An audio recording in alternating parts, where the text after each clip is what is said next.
میرے عزیزو ایک وقت یہ بھی تھا، ایک وقت جب ایام جہالت کے مکہ کے قیام کے درمیان، ابھی حضور ہجرت نہیں کیے تھے، ایک دن حضور آئے تھے خانہ کعبہ میں جانے کے لیے. اس وقت وہ چابی عثمان بن شیبہ کے پاس رہتی تھی. عثمان بن شیبہ قریش کے ایک معزز آدمی تھے لیکن ایمان لائے ہوئے نہیں تھے. حضور نے فرمایا عثمان چابی دے دو، میں کعبے کے اندر جاؤں. انہوں نے کہا تم ہمارا دین چھوڑ چکے ہو، تمہیں کعبے میں اندر جانے نہیں دوں گا. سارے بڑے لوگوں کو جانے کی اجازت تھی، میرے رسول کو نہیں. حضور پاک نے فرمایا عثمان ٹھیک ہے، ایک دن آئے گا یہ چابی میرے ہاتھ میں ہوگی، میں جسے چاہوں گا اسے عطا کروں گا. عثمان کہتے ہیں کہ ان کی بات سے مجھے ڈر بھی لگا اور پھر سوچ بھی رہا تھا یہ اتنا بڑا جملہ کہہ رہے. آج حالت ایسی ہے ان کے ساتھ جتنے وہ سب غریب لوگ ہیں، مارے جاتے ہیں. بلال حبشی کو دیکھو.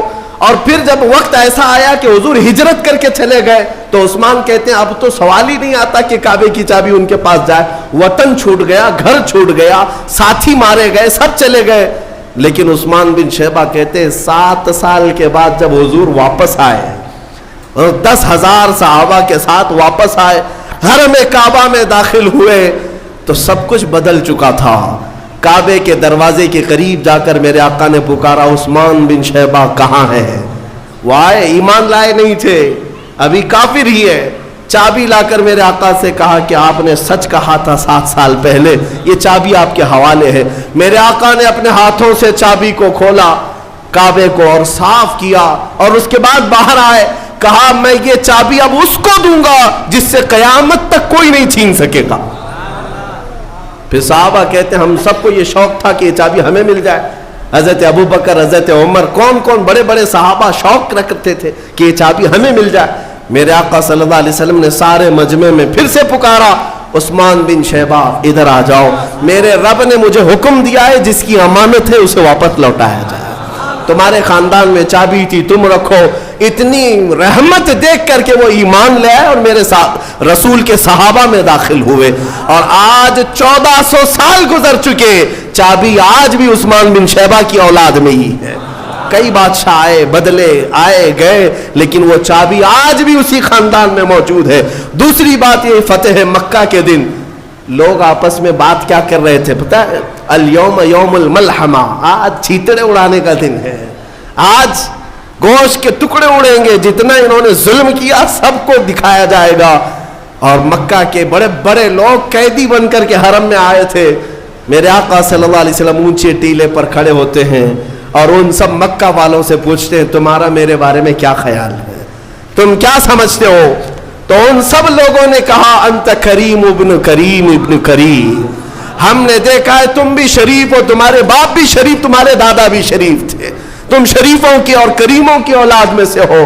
میرے آقا نے صحابہ کے نعرے کو بدل دیا جو کہہ رہے تھے الیوم یوم الزحمہ، الیوم یوم الملحمہ، آج گوشت اڑانے کا دن ہے، آج گردنیں مارنے کا دن ہے. میرے آقا نے فرمایا صحابہ نہیں، الیوم یوم الرحمہ، الیوم یوم الرحمہ، آج رحم کرنے کا دن ہے، آج رحم کرنے کا دن ہے.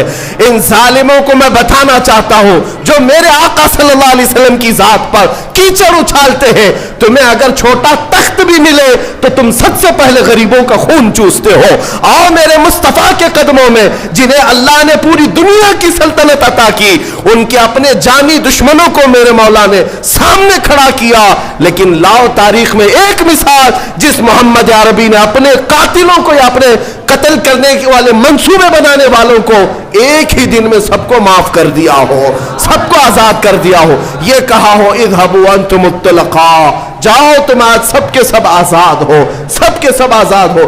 ایک شخص ایسا تھا صفوان جس کا نام ہے، وہ سب سوچتا تھا کہ نہیں، وہ گھوڑا لے کر کے دوڑ گیا اور سمندر میں کودنے گیا، اس سے بہتر ہے کہ میں مر جاؤں، محمد کے ہاتھوں میں غلام نہیں بنوں گا. اس کا قریبی دوست عمیر بن وہب، وہ صحابی ہو چکے تھے، وہ آئے، انہوں نے دیکھا کہ صفوان میرا دوست خودکشی کرنے کے لیے چلا گیا. دوڑے دوڑے گئے اور سمجھایا کہ صفوان دے، محمد کو جیسا بتایا گیا ویسے نہیں ہے، تو آ جا، تجھے معاف بھی کریں گے اور گلے سے بھی لگائیں گے. اس نے کہا صفوان نے کہ میں جنگ بدر میں گیا ہوں، ان کے مقابل میں کئی ان کے ساتھیوں کو اپنے ہاتھوں سے مارا ہوں، خندق میں بھی رہا ہوں، احد میں بھی رہا ہوں، کیا وہ مجھ جیسے کو معاف کریں گے؟ حضرت عمیر نے کہا تجھ سے بھی بڑوں کو معاف کریں گے, تو آ تو چل میرے ساتھ. صفوان نے کہا نہیں, میں نہیں جا سکتا, میں سمندر میں کود کر خودکشی کر لوں گا. عمیر بن وہب آئے رسول پاک کے پاس, کہا میرا ایک دوست ہے صفوان ہے, وہ خودکشی کرنا چاہتا ہے, وہ ڈر کے مارے, اے اللہ کے رسول کیا آپ کی طرف سے امان ہے؟ حضور نے فرمایا میری طرف سے مکمل امان ہے. کہا کہ کیا علامت ہے کہ میں اسے کیسے بتاؤں کہ آپ کی طرف سے امان مل گئی؟ میرے آقا نے اپنا عمامہ مبارک کھول کر دے دیا, اپنا جبہ دے دیا, جاؤ صفوان سے کہہ دینا محمد نے اپنا عمامہ اتارا ہے, اپنا جبہ دیا ہے, تیرے لیے امان ہے, واپس آ جا. دنیا آج امن سکھانے نکلی ہے. یہ ظلم کی داستان لکھنے والے آج پیس کی بات کرتے ہیں. میرے محمد جیسا پیس نہ کبھی پہلے تھا نہ آج ہے. رسول کریم صلی اللہ تعالی علیہ وسلم نے جو امن پھیلایا ہے, کہاں کس داستان میں تم ڈھونڈو گے اس کو؟ جنہوں نے دفن ہوتی بچیوں کو اتنا بلند مقام دیا کہ ان کے قدموں کے نیچے جنت لا کر رکھ دیا, جنہوں نے بیواؤں کو جلنے سے بچایا, جنہوں نے غلامی کی زنجیر سے آزاد کرایا, اس محمد عربی پر اگر آج کوئی انگلی اٹھاتا ہے تو میں کہتا ہوں اس زمانے کا سب سے بڑا ناجائز کتا ہے, جسے یہ سمجھ ہی نہیں ہے کہ رسول کے اخلاق کیا ہے. میں دعوت دیتا ہوں کہ میرے محمد کو پڑھ لیا کرو, رسول پاک صلی اللہ علیہ وسلم کو ایک بار پڑھ لو, پھر تمہارا دل کشادہ ہو جائے گا, تمہارا دل محبتوں سے بھر جائے گا. حقیقت میں کسی کو اگر دیکھنا ہو کہ حدیثیں, کسی کے الفاظ دیکھنا ہو میرے آقا کے دیکھے. میرے عزیزوں, اس محمد عربی نے یہاں تک کہہ دیا تبسمک فی وجہ اخیک صدقہ, اگر تم اپنے بھائی کو دیکھ کر مسکرا بھی دو تو ایک صدقے کا ثواب. کس نے رکھا یہ امن؟ کس نے رکھا یہ امن؟ تم مسکرا بھی دو دوسرے بھائی کو دیکھ کر, صدقے کا ثواب ہے. ناک بھونس ہکیڑ کر کے مت رہو, چڑچڑا کر کے مت رہو, اپنے بھائیوں سے خندہ پیشانی سے ملو. میرے عزیزوں, آج تمہیں حکم صرف اتنا دیا گیا مصافحہ کرو, معانقہ کرو, دل ملانا مولا کا کام ہے. یہ امن کا ماحول کس نے پیدا کیا؟ میرے رسول نے پیدا کیا. تمہیں پتا ہے جہاں لوگ گردنیں مارتے تھے وہاں اپنی بھوک اپنے بھائی کے لیے قربان کر رہے. ہاں گرم گوشت جن کے پاس آ جائے صحابہ وہ کھانے کو تیار نہیں, اس سے پہلے کہ میرا بھائی کھا لے. یہ امن کا معاشرہ کس نے بنایا؟ کس نے بنایا؟ پوری دنیا میں لا کر دکھاؤ. میں صرف اتنا کہنا چاہوں گا آج کے کہ اگر آپ نے میرے آقا کے اخلاق کی ترجمانی نہیں کی تو دوسروں سے کیا امید رکھو گے؟ دوسروں سے کیا امید رکھو گے؟ میں اس شاعر کے شعر پر اپنی گفتگو ختم کرتا ہوں. شاعر نے کہا ہے نہ ادھر ادھر کی بات کر, مجھے یہ بتا کہ قافلہ لٹا کیوں. نہ ادھر ادھر کی بات کر, مجھے یہ بتا کہ قافلہ لٹا کیوں. مجھے رہزنوں سے غرض نہیں, تیری رہبری کا سوال ہے. ڈاکو کیا کرتے ہیں اس سے مجھے کیا سروکار؟ ڈاکو کا کام ہے ڈاکہ ڈالنا, چور کا کام ہے چوری کرنا. لیکن میں آپ سے سوال کر رہا ہوں کہ آپ کیا کر رہے تھے؟ آپ لٹنے کیوں دے رہے تھے؟ آپ خاموش کیوں بیٹھے تھے؟ میرے عزیزوں, اس شعر کا مطلب یہ ہے کہ اگر تم اپنے گھر کی حفاظت کے لیے فکر مند نہیں تو چوروں کو بلیم کرنا چھوڑ دو. تم اگر اپنے گھر کی حفاظت کے لیے سیریس نہیں تو ڈاکوؤں کو دوشی ٹھہرانا چھوڑ دو. ڈاکو تو ڈاکہ ڈالے گا, چور چوری کرے گا. شرط یہ ہے کہ تم اپنے گھر کی حفاظت کرو. تم اپنے دین کی حفاظت کے لیے اپنے آپ کو بدلنے کو تیار نہیں. سارے الزامات تو دشمنوں پر ڈالتے ہو. تم نے اپنے آپ کو حضور کے اخلاق میں لانے کے لیے ایک بار بھی تیاری نہیں دکھائی, پھر دوسروں پر کیا دوش رکھتے ہو؟ تمہیں اپنے لباس بدلنے کی فکر نہیں, اپنا چہرہ بدلنے کی فکر نہیں, اپنی تعلیم اچھی کرنے کی فکر نہیں, دوش کسی اور کو کیوں ٹھہراتے ہو؟ اسی لیے میں کہتا ہوں مجھے رہزنوں سے غرض نہیں, تیری رہبری کا سوال ہے.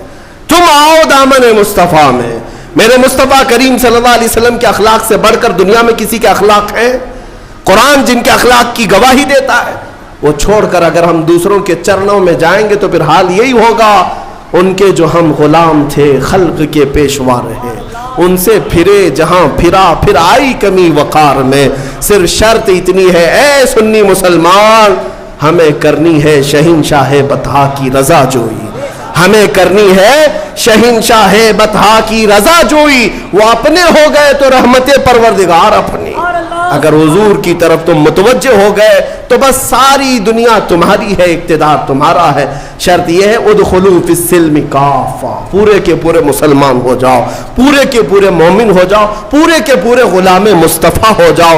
حضور پاک صلی اللہ علیہ وسلم کے دربار کی طرف بڑھ کر کے تو دیکھو، دنیا تمہارے تلوے نہ چومے تو پھر بات کرنا، دنیا تمہارے سامنے جھکے نہ تو پھر بات کرنا۔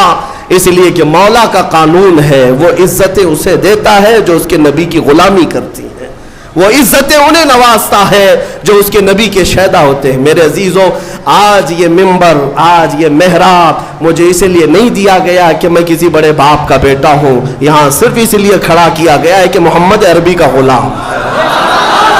اس کے علاوہ کون سی نسبت ہے ہمارے پاس؟ کون سی نسبت ہے ہمارے پاس؟ کیا ہمارا لباس دیکھ کر کے، کیا ہمارا چہرہ دیکھ کر عزت کی جاتی ہے؟ نہیں، اچھے اچھے چہرے والے ہیں، اچھے اچھے لباس والے، بڑے بڑے پیسے والے ہیں، یہ جو عزتیں ہیں پلکیں بچھائی جاتی ہے محمد عربی کی غلامی کا صدقہ ہے۔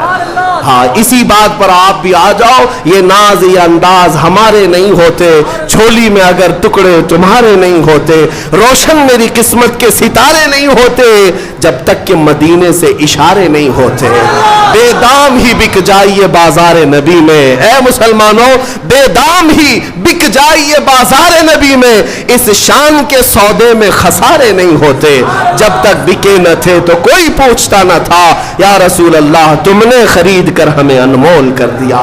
مولا سب کی عزتوں کی حفاظت فرمائے، اسلام و سنیت کا بول بالا فرمائے، اور تمام برے منصوبوں کا منہ کالا فرمائے۔ مولا ہماری جماعت کو اتحاد و اتفاق عطا فرمائے، ہماری صفوں میں مولا تعالیٰ قوت حیدری عطا فرمائے، شجاعت فاروقی عطا فرمائے۔ مولا تبارک و تعالیٰ ہمیں صحابہ کا صدقہ عطا فرمائے، اولیاء کے قدموں کی نسبت عطا فرمائے، اور ہم سب کو کاٹنے والوں کو مولا کیفر کردار تک پہنچائے۔